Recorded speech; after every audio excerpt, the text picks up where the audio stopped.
بسم الله الرحمن الرحيم الحمد لله رب العالمين والصلاة والسلام على رسول الله وعلى آله وصحبه أجمعين. رب اشرح لي صدري ويسر لي أمري واحلل عقدة من لساني يفقهوا قولي. السلام عليكم ورحمة الله وبركاته. Inshallah, we'll continue our Sira session from the last time when we were here. We were discussing about what led to Ghazwat Uhud. And Ghazwat Uhud is the second major battle that happened between the Muslims and the Kuffar of the Mecca. And the last time we met, we talked about what led to the battle of Bani Qaynuqa. Bani Qaynuqa was one of the Jewish tribes which was in the outskirts of Medina. And we talked about that where one of the sisters was her honor was at stake, as a matter of fact, and it ended up in one of the Muslim was killed and one of the Jew was killed, and then later on the whole tribe, after a couple of weeks long siege, ended up leaving to Sham. And then we talked about a couple of other small mu'arakat, including Al-Raheeq, Bani Amr and Bahran. And the one that really triggered more about that led to Ghazwat Uhud was the one that Zayd bin al-Haritha radiallahu anhu, when he was after one of the caravan that was passing by, which belonged to the Quraysh, and he was able to intercept that caravan. And that's a major economic loss for the Meccans. And let's not forget, when we are talking about societies which are godless, in the sense of when we say godless, doesn't necessarily mean that people are not worshiping at all. People worship at the end of the day something. It's up to us who do we want to worship, whether the Creator or the creation of the Creator. But if that's not the purpose of the life, that the life is not linked to that we are accountable in front of the Creator, and hence every action is we have to watch out for, then the actions become more of the worldly benefits that you can get. And hence, when the Kuffar of Makkah, when they were losing that worldly benefit that they were after in general, because of these caravans being intercepted, that's a big blow for them. And hence, they really was after the Rasulullah and Sahaba to be defeated in Medina, because that was becoming a thorn for them. And not only that, of course, there was a loss of Battle of Badr. That battle in which they lost a lot of their big leaders of the Mecca. And just a side note about Battle of Badr, which was not discussed in the Battle of Badr. We talked about that in prior to Battle of Badr, which is Al-Isra wal-Mi'raj. One of the things that happened in Al-Isra wal-Mi'raj was it was a miracle for Rasulullah sallallahu alaihi wasallam, a mu'jiza from Allah Azza wa Jal. Allah subhanahu wa ta'ala showed him his signs, and he took him from Masjid al-Haram to Masjid al-Aqsa.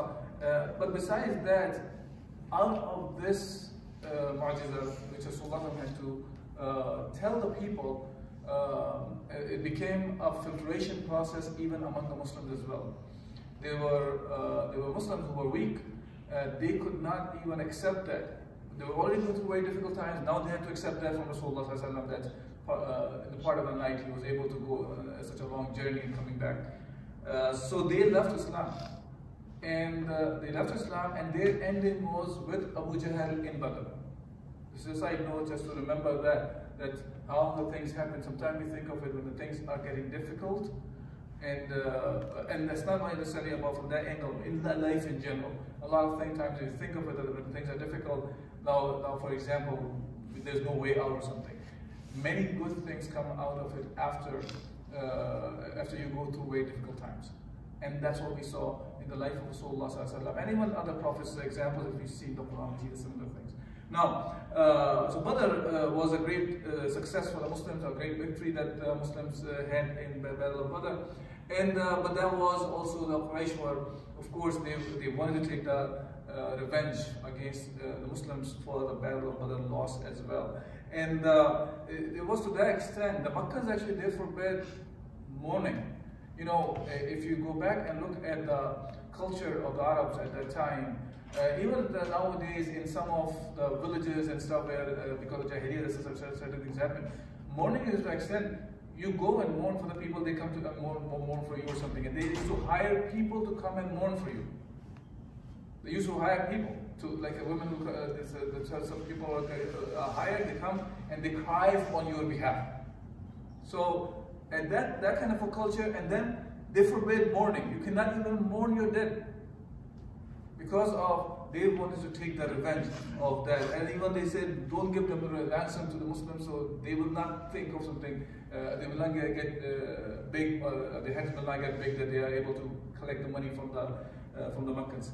And so now, they really want to prepare the war against it. And that battle that I was just talking about, which was by Zayd bin Haritha, led by him, that was the last nail in the coffin for them, that they really want to go after now Rasulullah and the Sahaba in Medina again.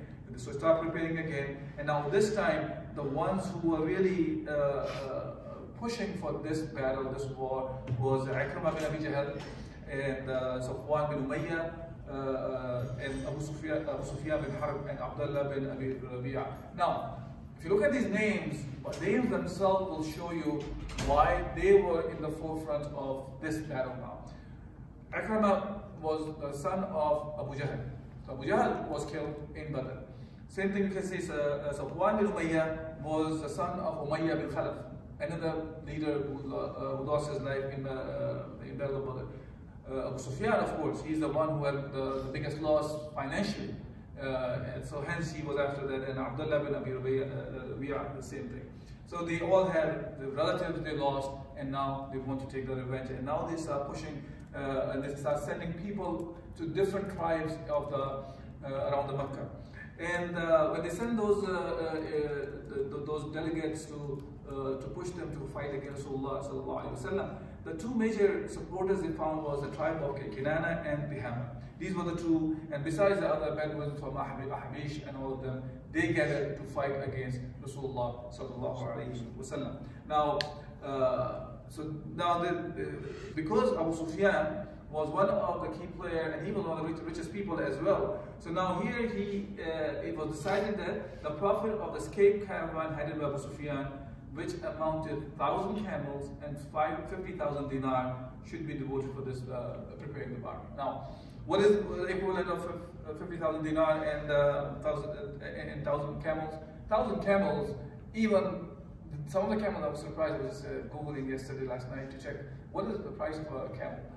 And of course it ranges area to area, but if I take the area of Arabian Peninsula, some of them, the one they are involved in races and stuff, because they do camel races over there, they go up to like $30,000–$40,000, and the one who has won can be sold for $15 million or something like that. Just one camel, but of course this is not like all of them were used for that. But in general, average price was somewhere around $5,000 and even more than $5,000 per camel now. Now, if that's the price, you multiply by 1,000. That's there. You can the 1,000 camel times 1,000 is $5 million, right? Something like this. And you have 50,000 dinar. It came out around close to $15 million was spent for this battle. You're talking about, there's no tanks involved, there's no airplanes involved, there's no these kind of things, sophisticated things or expensive things that they were building at that time. But $15 million at that time, the war is basically fought by troops. Mostly what's used is camels, horses, and some of the arms and armors and stuff like that. But $15 million close to that was spent by them. Now, Allah subhanahu wa ta'ala talks about this kind of spending that the kuffar do in general. And Allah subhanahu wa ta'ala, إِنَّ الَّذِينَ كَفَرُوا يُنْفِقُونَ أَمْوَالَهُم لِيَصُدُّوا عَنْ سَبِيلِ اللَّهِ. They spend in the path, they spend their wealth for what? Building barriers in the path of Allah subhanahu wa ta'ala. And all their spending is not going to get nothing but the hasra. Hasra is regretfulness. You will be regretting that what you have done later in this dunya and even in the akhirah. because they will be overcome, and not only that, Allah subhanahu wa ta'ala kafaru ila jahannam yuhsharun, and not only that, these people, they will be gathered in the Jahannam. What could be the bigger loss than that? So this is what Allah subhanahu wa ta'ala talks about, and we can see the similar kind of things happen throughout the history of mankind. This is not we're talking about in the time of Rasulullah sallallahu alaihi wasallam. So they also devised other ways to recruit the people. Like for example, Safwan bin Umayyah, he talked to Abu Azza. Abu Azza was upward, and he was the guy. He was when he was caught in Badr also as a captive. Rasulullah sallallahu alaihi wasallam let him go at that time. He started making excuses about his family situation and all those things. And even here, Umayyah bin Khalaf Safwan bin Umayyah was able to get him to go again to fight against the Muslims. He told him that okay, he will take care of, if he's killed, he'll take care of his daughters, his children. Now, when the first time when he got captive in the Badr, Rasulullah let him go because of his excuses. Now, the very same person, Abu Azza, became a captive in Uhud again. Now, this is the time when he came and started making excuses again. And the very famous hadith of Rasulullah sallallahu alaihi wasallam that we hear about many times, Rasulullah sallallahu alaihi wasallam said that a moment cannot be stung by the same hole twice. There was specifically about him, this guy. Because this guy is the one, now second time he was trying to get away from Rasulullah sallallahu alaihi wasallam, and Rasulullah did not let him go this time when he came in captive. Okay, now, so that was about this person in this one. Abu Sufyan is the one who really, as I mentioned, he's the one who lost most of the supplies in the Sawiq invasion, and then afterwards, Al-Haritha as well. Now, while the Meccans were preparing for this revenge, they have 3,000 contingent warriors they were able to gather for this battle. And 700 of them were male soldiers. Male means the one who have the armors and stuff on it, right? And 200 well-mounted cavalry on the horses, and 3,000 camels were with them. And they also took women, 15 women marched towards Medina. Women were used for, at that time, basically, they were motivating them and also entertaining them, so-called. And if you remember, when we were talking about pre-Jahiliyyah or during the Jahiliyyah kind of a lifestyle they used to have this kind of children who were coming off of the women who were going along with these kind of battles also. In general, Abu Sufyan is the one who was the main leader. Besides that, Khalid bin Walid was there, Ikram bin Abi Jahl, and Bani Abdullah was interested in the fact. So look at these names, by the way. Abu Sufyan, he became a Muslim later on. Khalid bin Walid, radiallahu anh, a famous warrior, he became a Muslim as well after Sulh Hudaybiyah.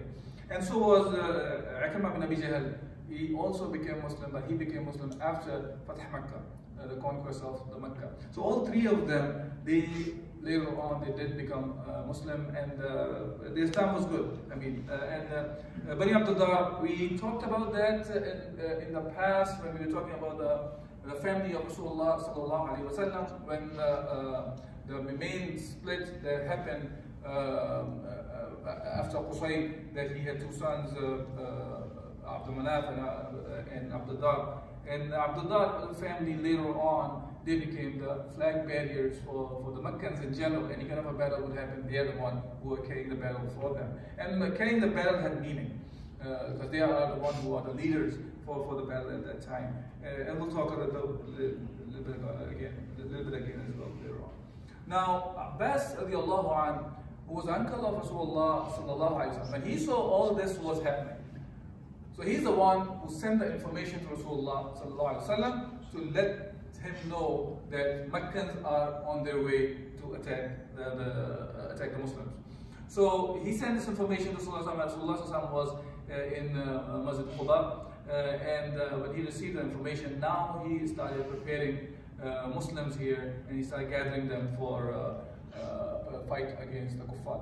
Now here, now of course the life of Rasulullah sallallahu alaihi wasallam was under threat as well. This was a key for them. Rasulullah sallallahu alaihi wasallam was a key target for everything, for this whole thing, and hence they started guarding Rasulullah sallallahu alaihi wasallam specifically. Besides keeping an eye on the well-being of the Medina, Rasulullah sallallahu alaihi wasallam was well guarded, and the people who were guarding were including Sa'ad bin Mu'adh, Usayd bin Hudayr, and Sa'ad bin Ubadah radiallahu anhum.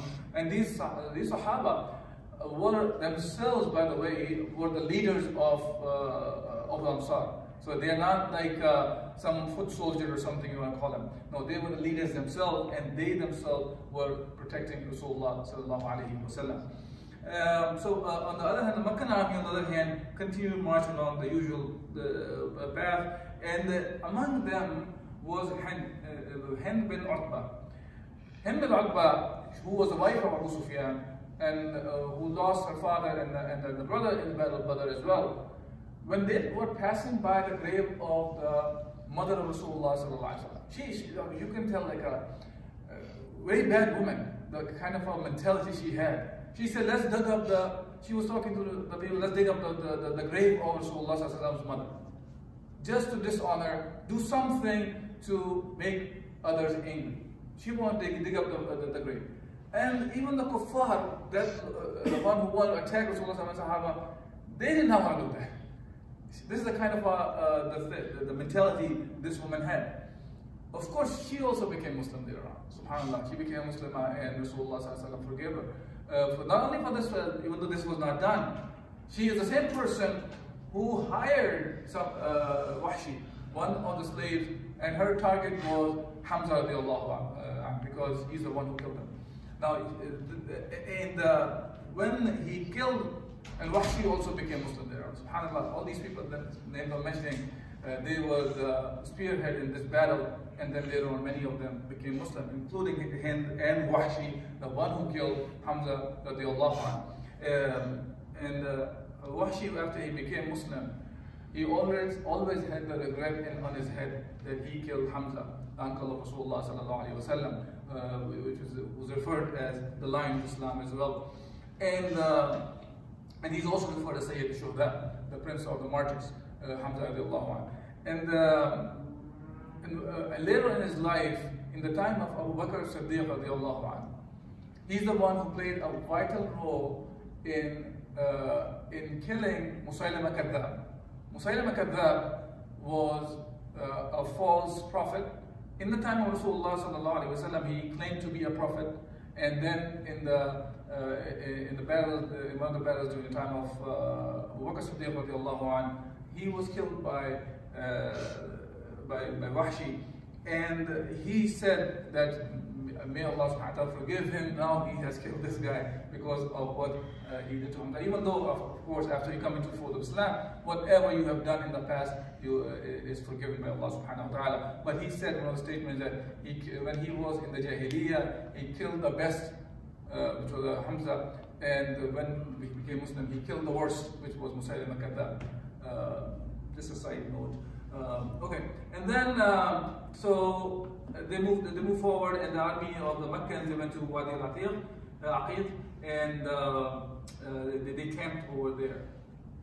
Okay, and Rasulullah sallallahu alaihi wasallam, he suggested the Sahaba, when he knew of Medina, they knew of the Meccans were coming to Medina, he suggested that they should stay in Medina and fight from there, and this way the men can fight, and if the women are coming, women of the Muslims, they can even throw the stones or something on the Kuffar army also. That was Rasulullah sallallahu alaihi wasallam's suggestion, and even Abdullah bin Ubay bin Salul, he also agreed with Rasulullah sallallahu alaihi wasallam. His agreement was, of course, the whole thing was Rasulullah was trying to avoid the battle at this point, and if they may not enter into Medina. But Abdullah bin Ubay bin Salul, he agreed with Rasulullah sallallahu alaihi wasallam because he did not want to participate in the battle. He was a munafiq, he did not want to take any of these chances. So he agreed with Rasulullah sallallahu alaihi wasallam. But some of the best Sahaba who missed the battle of Badr, now they suggested Rasulullah sallallahu alaihi wasallam because they didn't want to prove them that, look, we were not there in Battle of Badr. We don't want to miss another battle. So in the battle of Allah subhanahu wa ta'ala, they wanted to go out and show to the kuffar what they are made of. So now, so one of them said, O Messenger of Allah, for a long time we have been looking forward to this day, and we have implored Allah to make such a day draw near. Thanks to Allah, it is time to fight. So let us go out and fight our enemies, lest they should think that we have lost heart and do not dare to fight them. So they want to show that it's not that we are keeping ourselves in Medina because we don't want to fight.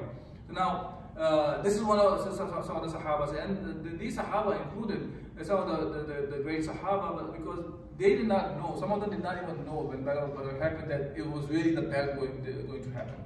Because they thought of it, this is Sahaba and Rasulullah, they were after a caravan at that time. Okay, and Hamza bin Abdul Muttalib, the one who was, he had a heroic acts done in the Battle of Badr, he said to Rasulullah that by Allah who has sent the book down unto you, I will not taste food till I fight them with my sword outside Medina. SubhanAllah. They are pushing Rasulullah to that extent that we have to go out and fight. And look, this is where it comes down to. Remember when we were talking about the Badr, when Rasulullah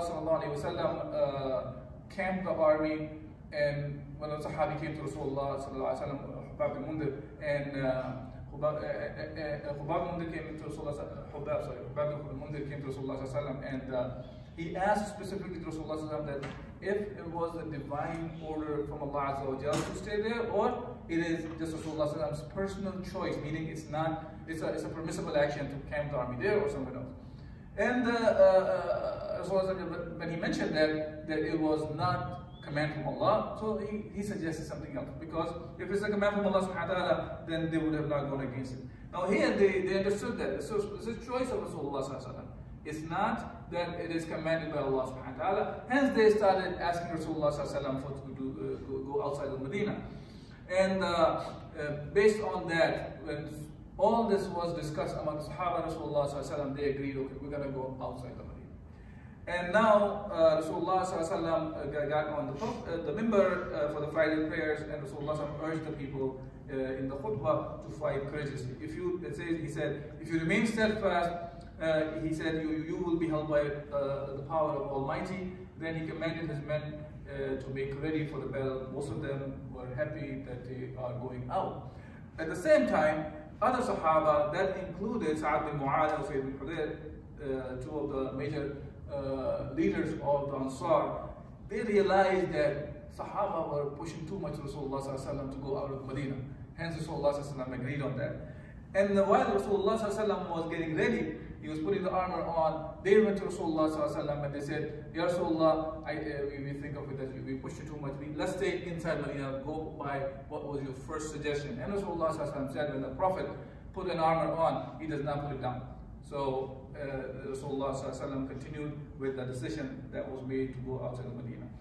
And the army that Rasulullah prepared, that included the Muhajirin, so he separated the battalions.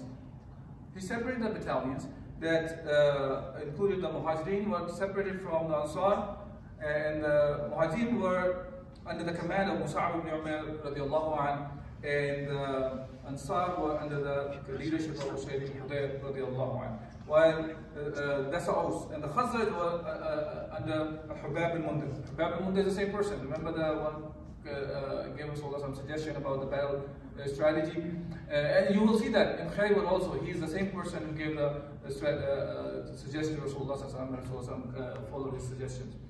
Now that included this whole army of Rasulullah had now 1,000 fighters.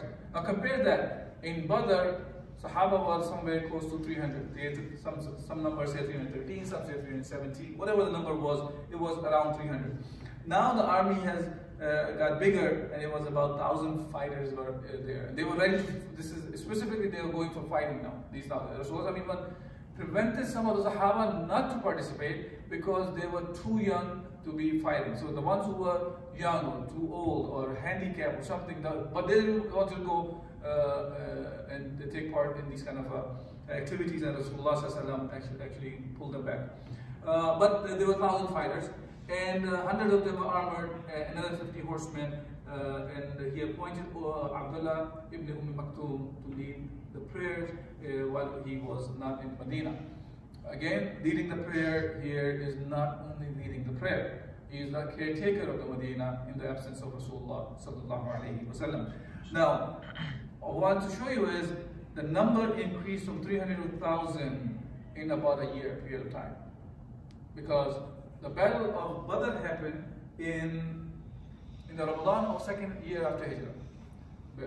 This battle of Uhud happened in the Shawwal of third year after Hijrah, which is pretty much a year, not too much more than a few days more than a year in between. And the number increased so much. That's because of the victory of the Badr had the impact on the people of Medina, especially those mushrikeen who were kind of at the edge. They did not accept Islam. When they saw the victory came in the way of Rasulullah sallallahu alaihi wasallam, they did not have any grudges or something, but at the end of the day, they were looking for, okay, which direction the balance tips. And when they saw the big victory of the Badr, they became Muslim, and hence there was a bigger number now. Okay. Now, while Rasulullah sallallahu alaihi wasallam and the army was going towards the mountain Al-Wada', and they saw a well-armed battalion came to Rasulullah sallallahu alaihi wasallam, and which were detached from the main body of the army. And Rasulullah inquired, who are these people? And it was still said that these are the Yahud who were the allies of Khazraj. They wanted to participate. So they came with their own banners, and they wanted to have their own battalion to be fighting along with Rasulullah. And Rasulullah declined. He asked them first, have they embraced Islam? They said no, and when they saw that they did not embrace Islam, Rasulullah declined the help from them. It's a very important piece of information for us to have and to comprehend and understand these kind of things, that Rasulullah declined this kind of a help. Okay, and for us, the example of Rasulullah is the one to be followed as a Muslim, right? Okay, so now Rasulullah, when Rasulullah was told that they have not embraced Islam, so Rasulullah declined, refused them to participate along with Rasulullah and the Sahaba. Okay, now on the other hand, Abdullah bin Ubay bin Salul, now because Rasulullah decided to go out, so he went out along with Rasulullah. But when they got close, as it says that when Rasulullah moved, and when he got to Ash-Shaw, he observed the Fajr prayer, and from there they could see, they were very close to the enemy, and they could see one another. At that time, Abdullah bin Ubay bin Salul, and he was really the cursed one, that at that time, when you are very close to the other army, and he pulled 300 people who were along with him, he defected from the army of Rasulullah. He said, because we do not know why we shall kill ourselves. He said, because he said, you did not listen to us, basically. You did not listen to us to stay in the Medina, hence he is leaving. Even though he came out, as some of the authors talk about this, he actually came out not with the intention of to fight anyway. And he chose the worst time to demoral the Muslim army by defecting it at the time when the battle was about to start. So, as a matter of fact, because of that, there were two of the tribes, two of the clans, Banu Haritha of Al-Aus and Banu Salama of Al-Khazraj. They were impressed by whatever he was saying, and they wanted to pull themselves out as well. Allah subhanahu wa ta'ala strengthened their hearts. As Allah subhanahu wa ta'ala mentioned in Surah Al-Imran, إِذْ هَمَّتْ طَائِفَتَانِ مِنْكُمْ أَنْ تَفْشَلَ وَاللَّهُ وَلِيُّهُمَا وَعَلَى اللَّهِ فَلْيَتَوَكَّلِ الْمُؤْمِنُونَ. Then when two parties from among you were about to lose their hearts. See, they are the ones who were losing their heart, they were to defect as well. And that would be a much bigger blow to the army of Rasulullah. But Allah subhanahu wa ta'ala strengthened their hearts, and they relied on Allah subhanahu wa ta'ala, and they changed their mind. Okay. Besides that, Rasulullah and inshallah I'll try to finish in 5 minutes. We'll talk about the battle itself in the next meeting, but I want to talk about up to the battle, all the planning and stuff was done by Rasulullah. Now the way Rasulullah mobilized the army and arranged 2 rows to prepare for the fight, And also he selected 50 archmen.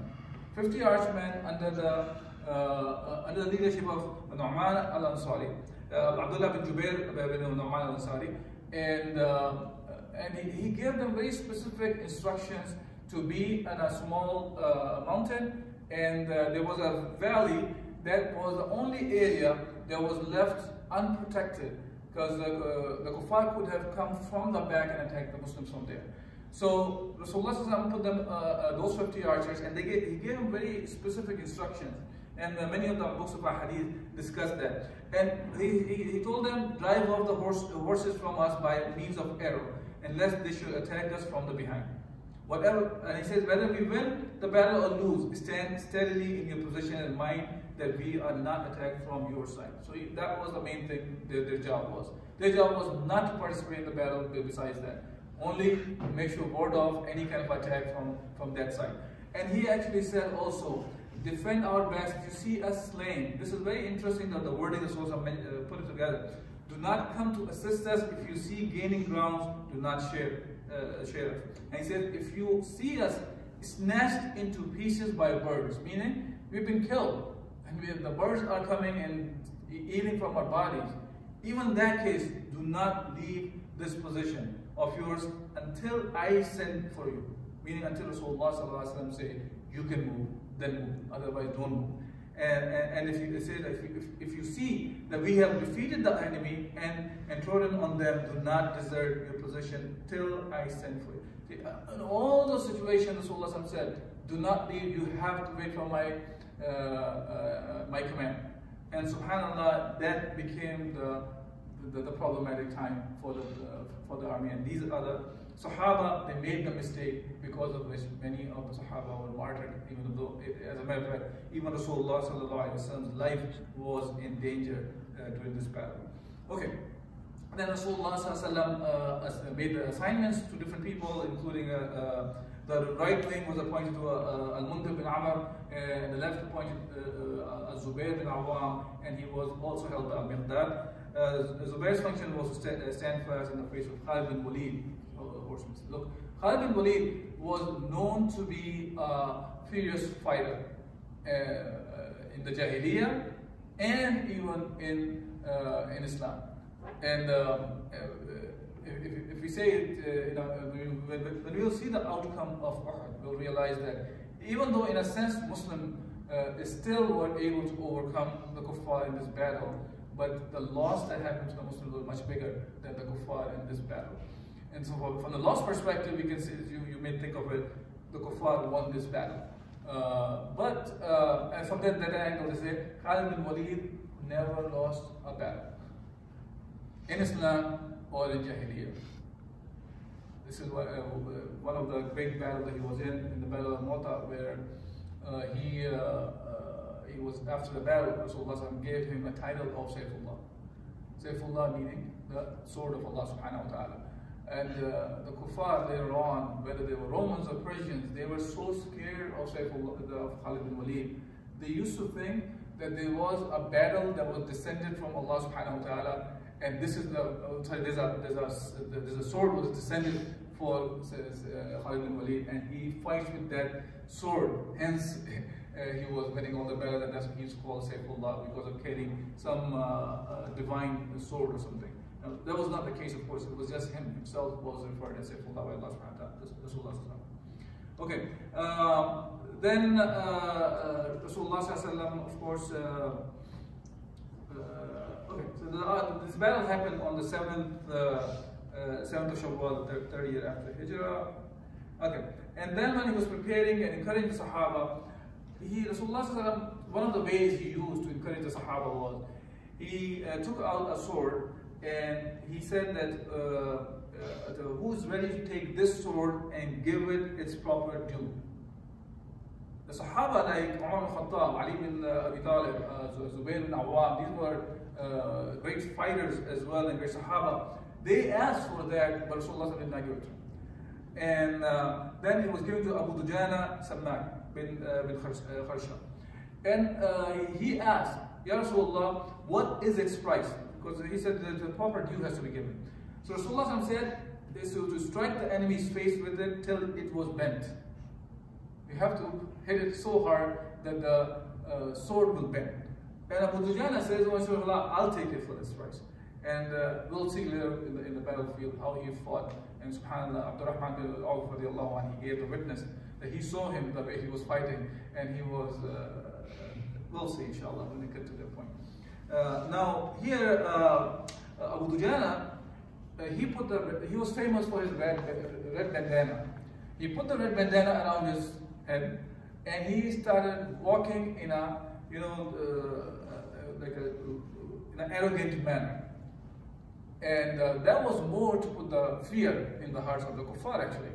And Rasulullah sallallahu alaihi wasallam, when he saw him walking like that, because he was happy that he's been given that, and he's walking like that, Rasulullah said, "This is a sort of walking that Allah detests.